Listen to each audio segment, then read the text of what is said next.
Hi, I'm David with EV World News. We talk about electric vehicles, green energy, and the stock markets. And I'm back today with our engineer, Mike Herzog. How's it going today, Mike? Doing pretty good, David. Glad to be back. After a week off, my sunburn went away, so that's Oh, good. I'm not already. seeing a Well, bright, glowing red face coming at you. yeah, you missed. Did we have a blizzard last Wednesday? We did. I missed Yeah, it. I think you missed it. And you come back, there's no snow. It's Yep. like, are you sure it happened? Did it really happen? It seems so mysterious that we had that. I turned one of my other cameras on, had it shining out the window so people could watch and see the blizzard we were having after we had was it Monday and Tuesday last week, we had 280-degree sunny Yep. days, and Yep. then we had a blizzard. It's like, where does this come from? Truly the old joke, like, you don't like the weather, wait a day. Um, Yeah, there you it'll go. change. Yeah. So I thought this was kind of interesting that we got this article. Mercedes solid state battery hits the road. Now, we talk Cool. about this all the time, all the different technologies and batteries we Mhm. see, and it's like, yeah, nobody, we don't know who those people are. They probably don't have the money to make this ever get to market. Yeah. Mercedes is a different story. So they have a solid state battery that's lighter, safer. Of course, the solid state can't catch on fire. It doesn't have the The um, chemicals in it. there's something different about it that doesn't allow it to Mhm. catch on fire, delivering up to 40% more range for the size of the battery.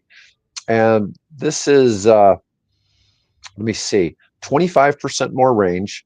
It's going to have an all-electric EQS model on the road that is equipped with a solid-state battery. It's partnering with an American company called Factorial Energy to deliver the new battery pack that says it'll give you a minimum of 22% more range than current lithium-ion batteries. The EQS 450 Plus, the new solid-state, is clocking an EPA estimated 527 miles of range. Holy cow. Yeah, that'd make it the new champ compared with the EPA's estimate of 339 miles of range using lithium batteries. Mhm. That's a pretty big jump. That's a big jump. It's lighter and more efficient. Let's see. Solid electrolyte is the key to success here. It gives you more energy density, is far less likely to catch fire than lithium ion batteries, which use liquid electrolyte. Mhm. Factorial Solstice all solid state battery features a lithium metal anode, storing more energy than traditional graphite. The new batteries are quite a bit lighter than standard lithium ion batteries being used today. Factorial's new battery also uses a floating cell carrier, which means when the battery charges, the cells expand, and when it discharges, they contract. And so it kind of seems like lungs of your car. Uh, to better support the breathing, the battery uses pneumatic actuators that were developed for Mercedes Formula One racing. Huh. And the battery maker is also working with Dodge to supply solid state for the Charger Daytona EV muscle car. So that's kind of exciting because we hear this talk about solid state battery, and it's like we're thinking, is this something we're going to see in 10 years? Yeah. Um, at the moment, though, it looks like this is still just at the Prototype. Just a prototype is prototype. what they're doing. But Yeah, but prototype's a step up from lab bench. I mean, it's yeah, actually getting out there in a vehicle and see it in the real world and see how it does. That's not a bad thing. um, yeah. So this could realistically be in vehicles in the next year or two. It's a, And I wish I knew more about chemistry, chemistry, like neat, like, those are breakthroughs, but hearing who they have and what they're doing and Mercedes is on board, I think you and I always look for that, like give me a brand name, of somebody who's actually interested in this and ready to get behind it and try to roll it out. I think yeah, the industry, like, we use lithium ion because it checks a lot of boxes. It's prevalent, relatively inexpensive, has relatively good energy density, is relatively, all of these things. Everybody, I shouldn't say everybody, but people know it's not perfect. There's hmm something else out there, but it checks 15 different boxes about what you want in a battery. And a lot of these other options, it just, well, this doesn't work, this doesn't work, this doesn't work. Or the big one is cost. It's our process for developing the infrastructure around batteries is just lithium ion has improved so much. It wins the cost battle, and at the end of the day, that's all you really need if it does everything else. So I think the industry is ready for it, but it's just who knows? Who knows when this stuff's actually going to come out? Yeah, it's always kind of interesting to see how long batteries take. Coincidentally, I saw a Mercedes EQB, which Nice. is a Mercedes electric vehicle, last night, parked at my gym.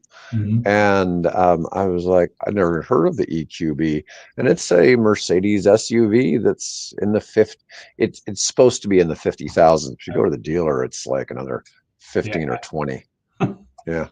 But anyways, I thought that was interesting because Mercedes actually has a fair number of EVs out there, Yeah. but their vehicles are premium priced, and because they're premium priced, they got a little more margin to play around with putting in a 527-mile battery, and that's going to probably run an extra $10,000 easy on the price tag to have that super long range. They'll Super probably long, call it but something it's like that. Yeah, from SLR, marketing. Like if SLR you or something like that. super long SLR, I like it. Yeah. If you're a Mercedes and you have the product differentiator, like you're getting a Mercedes and you're also getting the electric vehicle that has the longest range in the world, like add more than 10, onto that as, oh yeah, Yeah. we Oh, can I know. we can I juice know. this out. Well, what's going to be funny is they'll call it something like the super long range. And then in another 20 years, there's going to be like 5,000-mile batteries or something Yeah, like that. And people are going to be looking at that kind of laughing, right? yeah, yeah. You Those are know, still on the road, the old Mercedes yeah, those behind old you. 500-mile batteries. We only charge our car every 6 months here, you Mhm. know. Yeah, yeah, it's going to be something like that. You're going to have these ridiculous batteries. Um, we'll have nuclear batteries. That used to be, one of the things. It's like, are we going to have? They may actually made some nuclear airplanes at different points, that had nuclear power in them. That didn't go over real well, but yeah, I'm just saying. You look at some of the things to keep things moving. Obviously, with ships, it works real well. Oh yeah. All right. Let's see. I got this interesting article about that. And I was looking at some of the stuff that Bill posted on the evworld.com website. NASA scientist reveals the one thing that convinced her conservative father that climate change is real. And I was sitting here thinking, is it something that somebody saw from a space Yeah, station, yeah. Just something like, like that? holy cow, look at what we, just uncovered. Yeah. And yeah, but it turned out it was insurance. She said the fact that all the insurance companies now employ client scientists and climate actuaries, trying to Yeah. figure out what that extra cost of climate. Although I still dispute a little bit of this because we keep putting bigger and bigger populations on the oceans. I mean, some of these cities, say since the last major hurricane they'd had might have been 30 years ago, and now those cities are, 10 times the population. Well, it's going to cause 10 times the damage, right? Yeah. And, Right. so is Yeah, it worse or Southeast not? Asia. Holy cow. The amount of population boom, yeah, in the past 25, 30 years in those coastal cities. Wow. Hmm. But I Yeah. agree with the sentiment. It's one of those follow the money. Hmm. What are people betting on? What are people looking at? And um, yeah, if you're seeing increases in that, it's where are people betting? Like where are they going to put their money? Where are those numbers coming from? And Yep. you can look at it from that perspective of uh, cause, whatever, how bad is it, what does this look like, is it cyclical, whatever. But it's, people are saying, yeah, if regardless, if it's fluctuating and it's looking like this, we want to hedge our bets against it, and this is what it's going to look like. Yeah, it does really make you wonder, though. But there's so many concerns right now in the construction and insurance space. You have insurance companies pulling out of California because of the fires. You have insurance companies pulling out of Florida because of the hurricanes. You have all of these issues coming up where the insurance companies either can't charge enough or they can't figure out, what's the real loss mitigation factor. The insurance companies aren't out there just to, lose money. They try to collect enough premiums from across the whole country so that when they pay out claims, they're still ahead. Yeah. And there's been some problems with this, and that, some of these numbers have been really bad. I told you I've had some work consulting and newer construction materials that are greener and hurricane proof and fireproof and things like that. And it's interesting kind of to see where some of that's going, because insurance companies are going to require this. I've seen some ideas, we've discussed some ideas in roofing materials that would be less expensive 100-year roofs that would be impervious to hail damage. Scale, yeah. Yeah. I saw an interesting product a couple days ago that was made entirely, it was a roofing panel that, instead of being just a single like Yeah, like 1 foot shingle, it was like about 3 foot by 3 foot, but sheet it kind was of. designed to look like shingles, but it was made entirely from recycled tires. Oh, cool. Yeah, and I thought, hey, that's a good use for That's a good recycled idea. tires. Yeah, those things Yeah. aren't going anywhere. No, no. I had somebody approach me not long ago. It was like, hey, I know where there's 4 million used tires in Texas. Do you know anybody who would, if Who one of wants your guys would be interested in coming and recycling those? And I asked this group, they go, no, thank you. There might be something about Texas that makes it more difficult than some other states, I don't but know. but 4 million's a lot of damn tires. A lot of tires. But you think about it, in a state like Texas that has, I guess, probably about 25 million people, Mhm. let's figure there's 15 million cars on the road probably there. Yeah. I mean, you gotta, Turn you over know, tires every 4 or 5 years down there. I yeah, mean, yeah, yeah, you're a probably lot of going tires. through a few million tires a year, and they're just like big mountains of used tires in West Texas. Yeah, that's what I'm wondering. I was wondering if we could see that on Google Earth. You go looking for the Texas tire piles.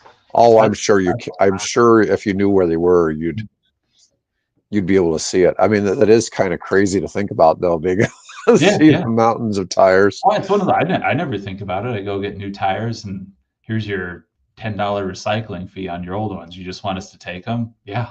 Just I don't. I See, never I want to think about them again. my solution would be buy a couple big fields here in Nebraska. You pile them up, then the wintertime use it as a ski resort. So a couple times we have snow. There you go. Get your snow machine, just pour the Snow snow machine. all down the tires and let people go down the tires. Um, yeah. Anyways, all right. Let's see here.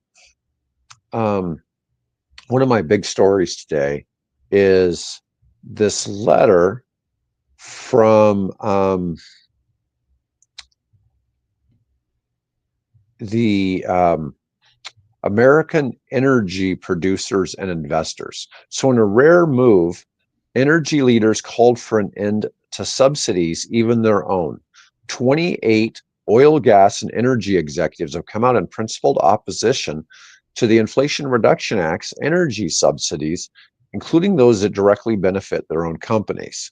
Now, I'm not sure what kind of is going on here, because if it was in the IRA, all the energy subsidies had nothing to do with oil and gas. Yes. Yeah. So these are completely related to green energy and the lack of need for subsidies.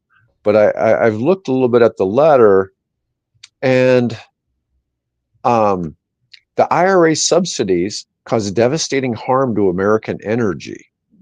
And it's more than enough to compel us as energy producers to oppose them. I don't know exactly what companies these folks. Wow, that's their big convention, and that Yeah, trade group. I mean, that's all the fossil fuel industry involved in that. So I would yeah, need to know more. I guess I'm not familiar with what they're saying, but I'm sure there's a calculus to it where even if they are somehow, getting a benefit through it. And one thing I could think of is there's so much resiliency built into hmm IRA funding, where it's yeah, like diesel generators, natural gas plants, things like that. We want to make the grid more resilient. We want a better stockpile of things. So maybe there is funding that they can get out of it, but that's where I go to the calculus has to be like, if we turn everything off, we come out ahead. Compared to renewable developers and what that might be. the letter actually does go into who these people are, and it's like, Bud Brigham, founder of Atlas Energy and Brigham Exploration. Well, that means they do oil and gas. Yeah. Okay. Almost all these companies are in the oil and gas space, but it was supposed to be revealed as if some of these companies are probably doing some solar and wind projects too. Okay. And maybe they're Pretty saying that, diversified. Yeah, yeah. I just don't know. But I looked down this list and, they all have energy in the name, or most have energy in the name, or they have gas Gas. services, Yeah. you know, um, midstream executive, royalties. You get royalties off of oil and gas. Just all these different companies names that to me indicate to me they're not out of the green energy space, but they may have had some money allocated, and to them they think the money is misused. And I don't know. I find that kind of disingenuous Yeah. to act like that is a real representation of people in the green energy space. That's not, bipartisan is not the right word, but maybe coalition. This is not a broad Yeah, coalition. no, it's not really what you would kind of think. All right, Bill posted something kind of funny. It says, and it was like somebody talking about Joe Rogan. Joe Rogan makes an eye-opening claim on why liking Tesla is suddenly unacceptable. It's because fast cars are too masculine, and anything masculine is right wing now. So being healthy, going to the gym, um, anything that is that makes a man more manly. Drive, and he gives the examples of driving fast cars because Rogan owns a bunch of Teslas, Mm-hmm. and he's had. I watched something where he got another Model S where it had been really tricked out, and the company that tricked it out had it for like 9 months. And I was like, well, these didn't look that spectacular for 9 months of That'd be doing pretty work cool. on the car. Yeah, but it did look really good. But I thought this was an interesting, comment, but it does seem kind of true. EVs are fun to drive. EVs are Hmm. very fun to drive. They go very fast and they go very fast very quickly. So yeah, that's I don't disagree with that part of it for Yeah. sure. Yeah, they are. I, It's a very fast car, a very fun car to drive. yeah, I'm still kind of, all the hate against Tesla and Tesla. I saw something where Uber drivers that drive Teslas are starting to get one starred by passengers because they For drive a people Tesla. that, um, that's Yeah. yeah, Yeah, I that's looked on Reddit, and I saw a lot of drivers are claiming they've had it happen to them already.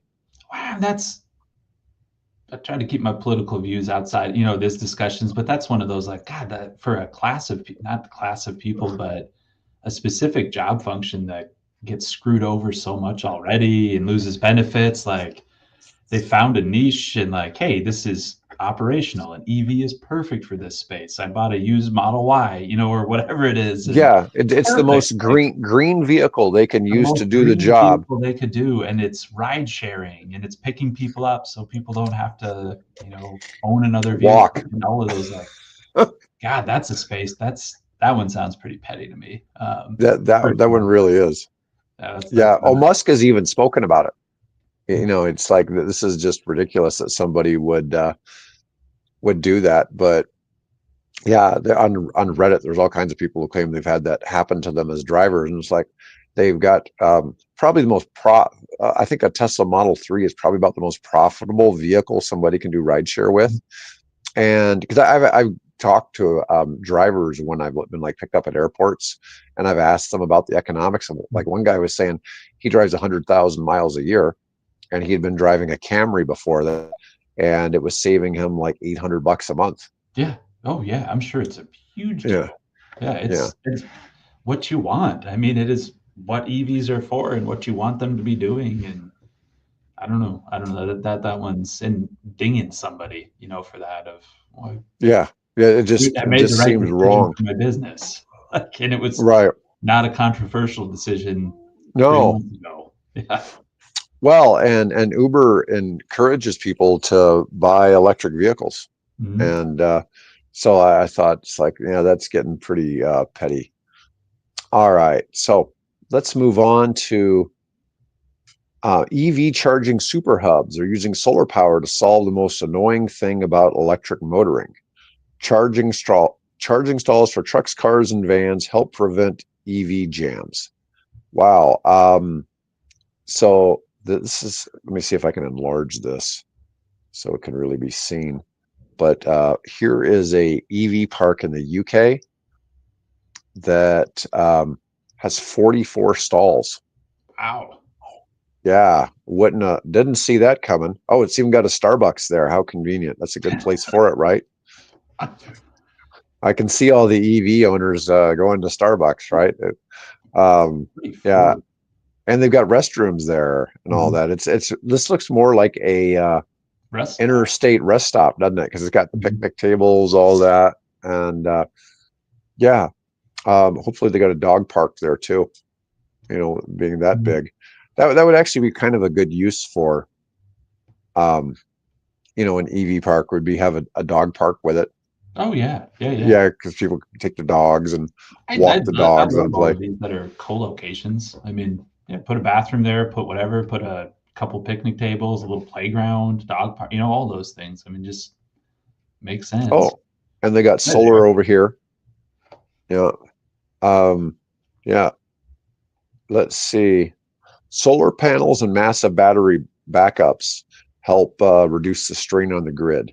Yeah, that's a good idea. I mean, obviously, I was wondering if that's what this was over here. It's probably the Batteries. batteries. Yeah. Yeah, And but stop.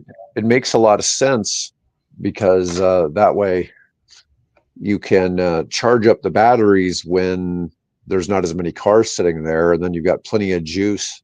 You don't Yep. have to worry about having enough transformers and all that to And get all the power there. but what came to mind for both of us, like an interstate rest stop, through Hmm. parts of Western Nebraska, Wyoming, Colorado, there's nothing there, including electric infrastructure.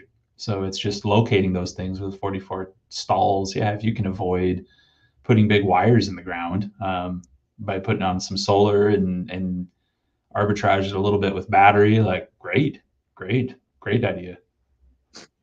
Um, Let me see. Data shows that EV sales are on the rise for the second consecutive month in Europe as the markets continue to grow in the US. But as more customers opt to go electric, the demand naturally increases in the public charging network. This is where the increasingly popular super hubs come in. A growing number of fast charging providers, with help from local governments, are developing these purpose built super hubs that not only aim to cram in as many battery powered vehicles as possible to harness the power of solar and battery in order to reduce the strain on the grid and reduce the cost of charging. One such site that was opened by Instavolt near Winchester in the UK, specially designed bays for electric heavy goods vehicles, as well as smaller vehicles that are towing trailers, plus dedicated accessible charging spots for those with disabilities and extra long spaces for electric vans. That's Cool. yeah, that's a pretty cool thing. Let me see. Oh God, 80 about $1.10 per kilowatt. Holy crap. I've heard What? that in the UK that charging EVs is expensive. Wow. Yeah. Um, $1.10. this is during peak time. Okay. So they're 160 kilowatt DC fast chargers. During peak times, Instavolt charges 85 pence, which is about $1.10. It also offers an off-peak rate of 54 pence, which is about 70 cents. That's still double what most EV charging things are here in the States, even at the cheap part. But I've Most of heard guys this. figure on average what, like they're, let's say 60, 70 kilowatt hour tanks equivalent. I mean, that's $80 to fill up your car. Yeah, I think their cost of fuel over there works out to be like $7, $8 gallon if A it was in gallon. US prices. Okay. Yeah. So So it's still better, but cheaper I'm than not that. sure. I don't know that one. It starts getting a little That's tougher to figure out that's the a lot. math here. We're getting into some big numbers there. Where it's tough to when you pay 12 cents a kilowatt here in Nebraska, Yeah. and I realize we're the cheapest in the United States, but damn, it's hard to fathom that Well, it could be the that fast much more charging expensive. stations, though, I mean, they're 40, 50 cents a kilowatt hour. They can Hmm. be, depending on where you're at. But yeah, it's I go home and charge my car every night in my garage, and I have not seen it show up on my. I mean, it's on my electric bill, but I don't notice it. You know, it's not like, whoa, why is the bill so high this month? It's Yeah. a couple bucks higher than it was before. I'm not too worried about it. Yeah, it doesn't make a noticeable difference. But they have things like 24/7 toilets, a Starbucks, children's playground, and a spot. Oh, it does have a spot to walk the dog. Yeah. Um, Nice. air and water provisions in order to keep those rolling. Yeah, it's probably good to have air pumps at those places, I would suspect. Um, the largest EV charging hub opened in South Korea with um, 46 charging stations. And they range from 200 kilowatts to 100 kilowatts, depending on whether it's for larger trucks or tiny cars.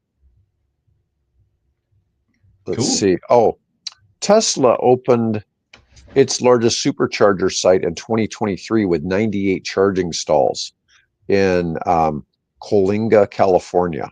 And it 98. has, yeah, it has solar canopies and Tesla's own Megapack battery storage to help ease reliance off of the grid. Yeah. I wonder if there's a way to get rid of this damn T-Mobile ad. I've got this ginormous T-Mobile ad that covers up a fourth of the page. But yeah, so this is the Tesla one, and it's got the big solar Mhm. canopies. You know, I'd imagine wherever it is in California probably gets pretty hot, but you can see, you know, the battery Batteries. storage here, more batteries over here and here. Then they got, I don't know what these are. These could be most anything. I don't know enough to be able to comment on what those might be, but it's just cool to see that.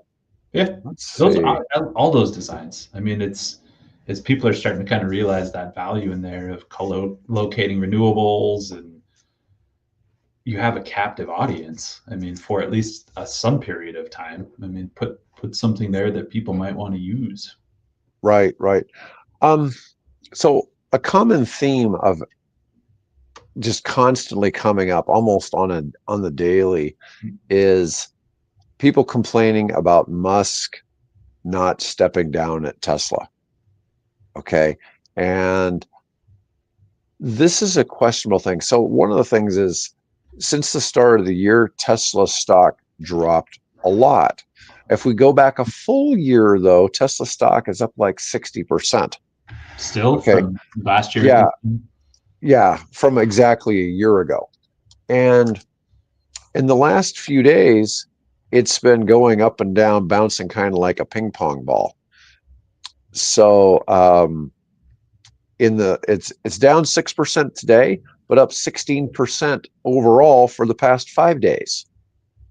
And it's kind of crazy to see where it's gone. I'm going to show this. Let me move this over. But it's fascinating to see because you know, in my opinion, Musk is the CEO of only one public company. Okay, and that's Tesla, right? Mhm. And he could still be on the board. He could be chairman of the board. He could let somebody else assume the position of CEO. Maybe this would take some of the heat off of Tesla for some of the other things that he's got going on. I personally um, have no issue with Musk. Okay, I respect him. I think he's done great things. I can't say that I've been a you know, like a fanboy or something of Musk or whatever, but you know, he's obviously dedicated his life to doing amazing things, in my opinion, for the human race. Okay, whether you like him or not, that's a different story. But here is this is for the past month, is what I'm showing on the chart here. Mhm. So the stock is down 7% in the last month. But so it's at $270 today. It had been at 225. It had been all the way to down to 222 in the past month. But if we go back 6 months, it had been as low as 213. But it had reached a high of almost $480 one day back in December after, you know, so a while Right. after the election, it climbed up. We go back a whole year though. Oh wait, is that no, it's year to date. For year to date, we're Yeah, down yeah. 29%. But Uh-huh. when we go back a whole year, it's up 52% from a year ago.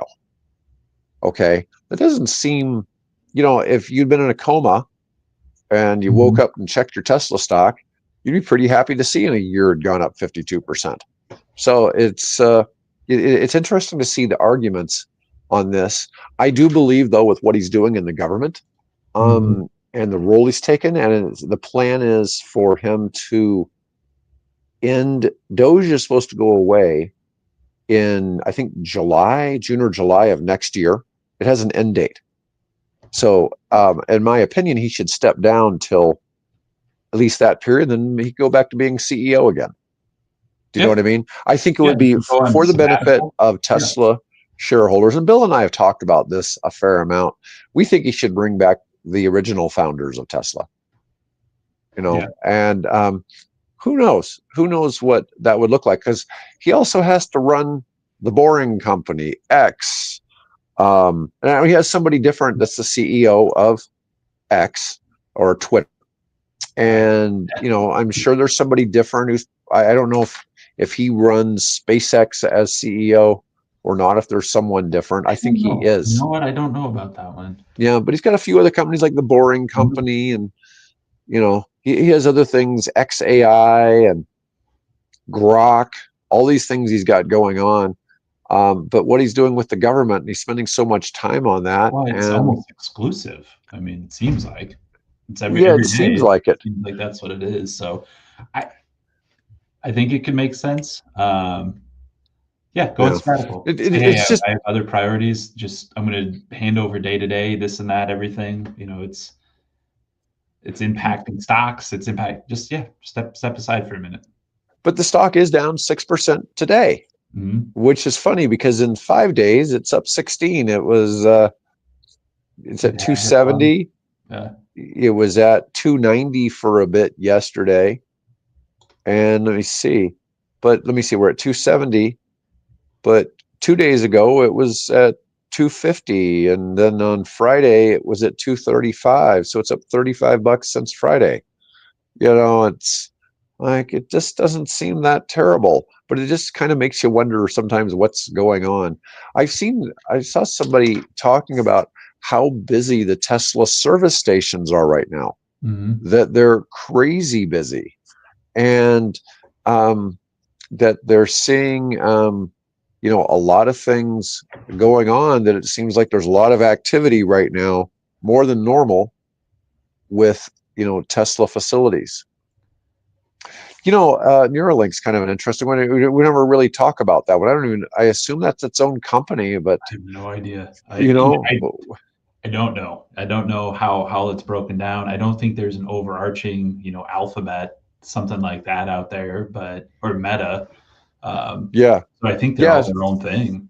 I mean, Neuralink, I think, is really designed for people that have had like severe brain injuries or different things. It's Mm. not like they're trying to put No, chips in you everybody. and I aren't going to be cyborgs. I mean, Right, I don't think right. that's what I think it's, yeah, for quadriplegic individuals. Yeah, yeah, Individuals are impacted by those things. right. And oh my God, if the show cuts out, there's a squirrel looking at my fiber optic cable right now. Bill already had a rabbit chew through his, Oh, so we really? both we both got, Before it got buried? yeah, we both got aloe, and I they haven't come and trenched mine. I got mine put in a month before his, but I switched from cable to fiber optic, and yeah, man, he's real close to my cable. He's just kind of sitting there. Man, I need to let my dogs out in the backyard to guard my cable. Fortunately, I the was gonna dogs say, haven't chewed release through the it. hounds. They'll take Yeah, care of it. yeah. But yeah, the technology issues. That was so funny though. Bill had fiber optic for one day, and then a rabbit came along and chewed through it. And it's not like you can just splice it back together, right? Yeah, It's not yeah. like you can take all the wires and tie them like little electric, No, no, no. And things. there's And thousands of yeah, them in there. I mean, yeah. fiber optic splicing's its own. It's its own thing. That's a big Yeah. deal. So they had to rerun it, and he said they did it really fast. He said they had somebody out there working on it like a half hour after he called. Somebody like sped Wow. right on over and took it. I've been really impressed with that company and all I'm of their looking forward support. to anybody Yeah. with And I'm hot not doing a cable. commercial for them, folks, but I've been real impressed. All of their support is right here in Nebraska. I don't think they're outside of Nebraska, so it's not like I don't know Mhm. how many outside of Bridget. I don't know how many Nebraska viewers we've got. So yeah, and That's fun. I do appreciate her. She's constantly sends us stories to talk That's about. awesome. Yeah. Yeah, and she always has some pretty good topics, and it's helpful sometimes because it's a challenge to pick our topics to talk about. And you know, like I said, we can only bash Musk so much on this show, and you know, I mean, we so much of the EV world. Well, this is EV world news, but the news going on, it's just not news. I mean, it's an article for the sake of an article or a story. Uh, more EVs coming. Like, yeah, we knew that. People are trying to make battery breakthroughs. Yep, that sounds familiar. Okay, like what? Is there anything actually happening? No, it's just car news. Nothing going on yeah. with. So I saw something interesting. I watched a YouTube video of a guy saying, um, I was talking about the Kia EV9. This was Mhm. very interesting because he was yesterday. Bill had wanted to discuss. They're looking at bringing back the Ford Flex as an EV. Okay. Okay, or and there was no time frame on this or anything, but Bill really liked this, and it's a nice looking, excuse me, 3 row vehicle. It's kind of a cross between an SUV and a minivan. Yeah, yeah. Yeah, and oh yeah, we can get Starlink if fiber gets disconnected. Yeah, Boy, I get there a we lot go. of those There's another. Starlink on That's this. a that's SpaceX though. Starlink is a SpaceX product. Yeah. Yeah, but the the guy was going on. He was showing all these features of the Kia EV9. It was because he said in his mind the Kia EV9 is sort of Kia's version of the Ford Flex, Yeah. and it was completely unrelated, conversation. And I was watching this, it's like, yeah, it does look a lot like the Ford Flex, but it's a nice 3 row SUV. You're Well, right. then, I like them. They're not as big as I thought they'd be. I've seen a couple of them on the roads. mhm, I thought they'd be, more like an suburban size expedition. Yukon Expedition, but they're just a little smaller than that, which I kind Yeah, of like, but I like them. yeah. I don't like the one of the colors they come in, that bright teal. It's not my favorite, but that's just personal. That's my personal But thing. I like some of these matte colors Mhm. that Kia and Hyundai are using. Yeah. That gray they have is the best looking gray on the market, hands down. That gray matte color that Mhm. Hyundai and Kia use, it looks fantastic. And a lot of your other companies are using it too. I've seen that on Range Rovers and a bunch of other high-end vehicles. And Mhm. so, Mhm. kudos to Kia and Hyundai for picking to use that because I've seen so many people buy Sharp, cars in super that sharp color and it looking just car. looks sharp. Yeah. I mean, can never really go wrong with a black vehicle, right? Yep. At least not, maybe if you lived in Arizona, a black car might be a bad idea. Okay. But for the most part, in this part of the country, a black car is, it just looks elegant, right? And this gray has that same just classy, elegant look Yep. to it.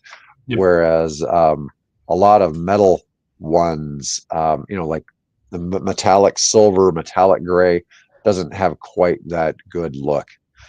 But the guy gets on and then he starts going to the window sticker. This one, and they had all these little add-ons and all the dealer add-on there. It was $82,000. For an EV9? EV9, and it started out at about 65 Yeah. on the sticker, and they kept having all these add-ons. Added $17,000 to the price. Oh. And then just like this is like the thing that we were talking about with the Mercedes earlier. It's like I was looking at that EQB and they showed it as 52,000, but as equipped, Yeah. all the ones at the local dealer are like $88,000. Yeah. And I'm just like, how is this? They're saying starts at, and then I mean, Well, it's just, especially I've liked what Kia's been doing, but I'd have a heck of a time buying. an $82,000 Kia. Yeah. Um, Well, then he was showing what it cost financed. And then he worked out like over 6 years, it was like $107,000 in payments. And I was just mhm. like, buddy, have you gone shopping for a Ford or a Chevy truck?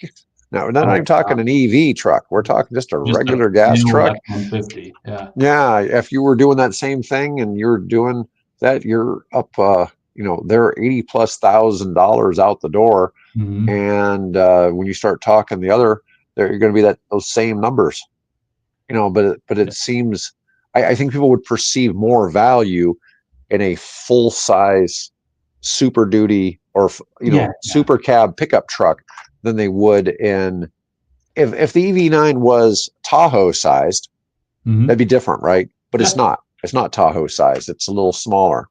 That And was Kia's thing. It's been a couple years, so I don't know what their price is now, but like the Telluride, um, mhm. nice looking car. And we were looking and fully everything, 50,000 bucks, 55,000 bucks. And it's sharp, it's nice looking, it's getting great reviews. Compare that to the price of any other large SUV, it's two-thirds of it. And all right, Kia, good work. Like you put something nice out there that's a good price. But yeah, as it starts to creep up in those, I'm just not sure. Did I lose you? Was there a squirrel incident? But no, I think that's going to be an issue with Hyundai, an issue with Kia, and a lot of those. It's getting over some of those perceptions and just what that is. Even though, were you the one telling me that they years ago hired away designers from Audi or somebody like that? Yes. Hmm. We don't want Yeah, this and to they look did. like And a Southeast Asian car, make this look like a European car. Yeah, no, they've done a they are. wonderful job. I Yeah, mean, they're yeah, looking I very think nice. they look sharp. I like that new Santa Fe. Mhm. I mean, but honestly, it does. It's kind of boxy, but it looks like another Range Rover ripoff. But it looks nice, right? I mean, if you've seen the 20, I assume it's the 25 model. I mean, it looks really, really sharp. And they Mhm. just I think they're really outdoing themselves. I mean, yesterday or 2 days ago, Trump was announcing a new $20 billion of investment in U.S. manufacturing by the Hyundai Honda. Group. Yeah, another 13 billion into more EV factories, and the other 7 billion into battery factories. Yeah, I mean, that was kind of a huge deal. it's a big one. Yeah. Um, yeah. So, anyways, yeah, so that was a big thing that he was talking about, and it really makes it hard for me to fathom them taking away some of the EV incentives, especially when you've got somebody like Hyundai coming in and saying, "Hey, we're going to put all this money We're into here, talking $20 into billion the U.S." infrastructure in the US right now, Right? and You jobs know, and yeah, yeah. supply chain and Um, all those things. and like I was explaining, I don't know if you probably didn't watch yesterday's episode. There's bigger incentives on pickup trucks and full size SUVs than there are on EVs. Okay. And most people aren't aware of this because the average person doesn't qualify for these. But if you're doing that, you're self employed. If you're doing a Yep. Section 179 deduction, you need a 6,000 A pound huge vehicle. car. Yep. Yeah. And so that's why you see all of these businesses that every year the owner of that business is buying a new like super cab, um, Denali edition or whatever max loaded out pickup truck, is because he's taking that $100,000 vehicle and it's a complete tax write off for him in that first year. And then the next year he can write off mileage, and he can buy it on December 31st And get and the full take year's the whole benefit. 100,000 off of that year's taxes. It's a great thing that really stimulates the auto industry, but it's not something that people consider to be an incentive like the EV tax credit. Mhm. Okay, but the Tesla Model X qualifies for that too. And I've known people who've bought a Model X in the last week of the year for the same thing. Yeah. I know one of my friends bought one, and he actually, since he bought it, he hasn't even lived in the US anymore. So, um, yeah, that was been kind of funny. It's like he's probably put a couple hundred. he's probably just put a couple hundred miles on the damn thing since he bought it because he's basically been living in another country for about a year and a half. Yeah, that would have been kind of funny. Um, but anyways, well, that's all I had for today. Mike, thanks again for coming on the show. And folks, Mike will be back with me next week. I'll be back Maybe with Bill next Wednesday. tomorrow. I've got some really interesting stuff to cover tomorrow on some controversial issues we've never covered on the show before, and but I wanted to cover them with Bill. So, There you go. It's a good yeah, teaser. it's definitely something people are going to want to hear because it'll be interesting to hear what I'm seeing that's not being reported in the news. Anyways, all right, guys. Thanks again for watching, and we'll see y'all soon.